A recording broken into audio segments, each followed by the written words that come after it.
গেছি একটাই কারণে হচ্ছে যে শীতের জামা কাপড় সেরকম করে কিছু বার করা হয়নি। মানে হ্যাঁ, কিছু ভাটপাড়ায় আছে, কিছু আমার বাপের বাড়িতে রাখা আছে, নিজের আলমারিতে তো এক ফোঁটা জায়গা নেই।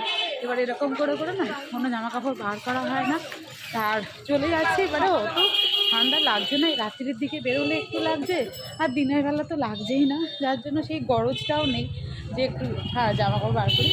যাই হোক, সেই জন্য একই জামা কাপড়, এত শীতের জিনিস কিছু বারও করা হয় না, পড়াও হচ্ছে না, তবে বার করবো। তবে যাচ্ছি কোথায়?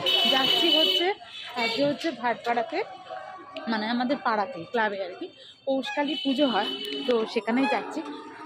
আমাদের পাড়ার যারা আছে আছে, বাইরের মানুষেরাও আসে, দেখতে আসতে পারবে। আর যারা দেখতে আসতে পারবে না, তা আমার ব্লগের মাধ্যমেই দেখো, আমি নিশ্চয়ই শেয়ার করবো। চলো দেখা হচ্ছে ভাটপাড়ায় কি।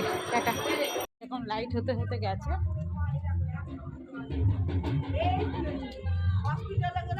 এখানে গানটা বাজে, পুজোরই ঢাক। যেহেতু পৌষকালী পুজো রাত্রিরেই হয়, একটু রাত করেই পুজো করে একটু তাড়াতাড়ি আমি আসতেও পারি। এই হলো পুজো, তোমরাও দেখো।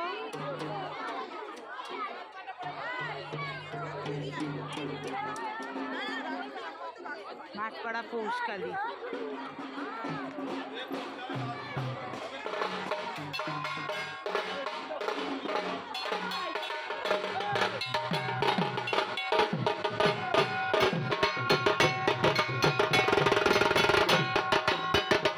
বাড়ি এসছি, আগে পুজোটা রাখি।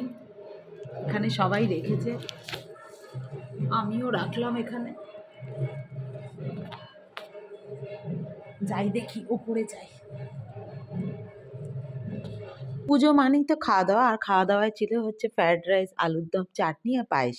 তবে এই খাওয়া দাওয়া শুধু আমাদের পাড়ার বা ক্লাবের না, সবাই মানে যারা আসে তারাই খাওয়া দাওয়া করে যায়। আর আমরা যখন পাড়ায় এসেছি বন্ধু বান্ধবের সাথে, তো আড্ডা চলবেই। ভাটপাড়া পৌষকালী তোমাদের কিরকম লাগলো জানিও, ভালো লাগলে অবশ্যই একটা লাইক কমেন্ট শেয়ার করে পাশে থেকো। টাটা।